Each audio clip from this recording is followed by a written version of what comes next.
it like a dancer. This is the second part of my two-part series breaking down fundamental steps of ballet, the plie and the tendu. If you haven't done the plie yet, go back and check that out. But today we're working on the tendu. The tendu is essentially this step, right? This is the basis for all of the big brushes, all of the jumps, more especially is where the tendu comes from. But it's something that is very difficult to learn for beginners, so let's break it down. Okay, first things first, everything that we learned in the previous video about your posture, standing, where your feet are, everything that applies here.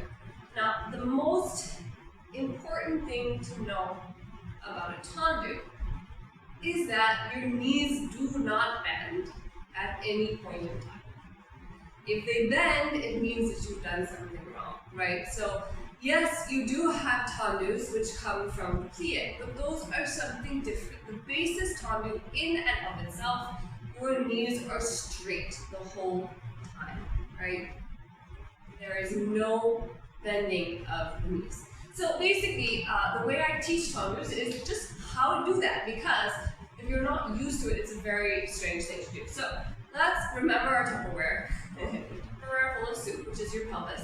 You don't want it to tip anywhere. Basically, the first thing to do, standing in a first position, is to just shift your weight onto one leg. This will be your supporting leg, right?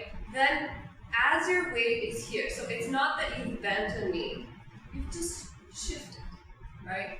Now this foot, right, does not have as much weight on it, so I can shift it forwards, right? So now my whole weight has actually gone forward. I'm standing in between my both legs, but I haven't let my pelvis tip. I'm still keeping it straight up and down, right? Now I'm gonna point my toe, and as I point my toe, my weight goes back onto the supporting leg. Now it hasn't done so by dropping the hip like this. It's just that I've taken all of this system and brought it back. Right? Then I put it back, now we're back.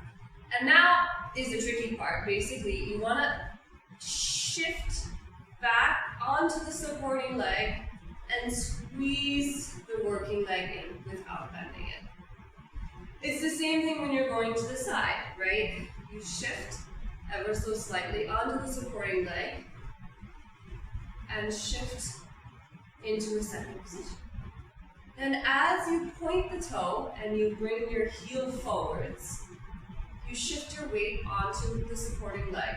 Now you should be able to pick this working leg up. There's no weight on it. As you put it back down, you shift onto it, and then using these muscles particularly, you just squeeze them together without like this, right?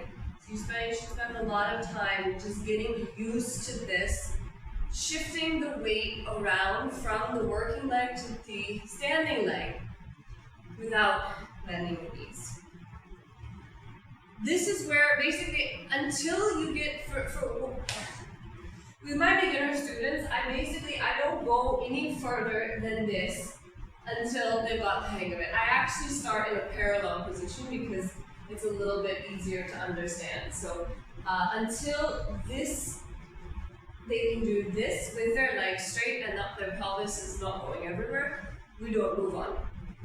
Finally, once you start to see that you're getting the hang of this shift and your hips are not going all over the place, this is why a mirror is helpful, then you can start to work on the full tendu. But again, you shift ever so slightly, shift the weight onto that standing leg. Then you brush the foot along the floor so you actually feel it moving on the floor into the pointed position. And then you pull it back on the floor and into the first position. Now, as you can see, the heel is coming forwards. Even if it's not like this, right? Because if your turnout is not naturally like this, then this is what happens to your hip, and that's normal. So this is enough, right? And then as the toes come down, your toes kind of come back as they pull into the first position. Likewise, when you're going to the side, you see the micro shift. Your foot brushes along the floor until it gets to the end and then it completes the point. Then it comes back down into the toes, brushes back along the floor and comes in.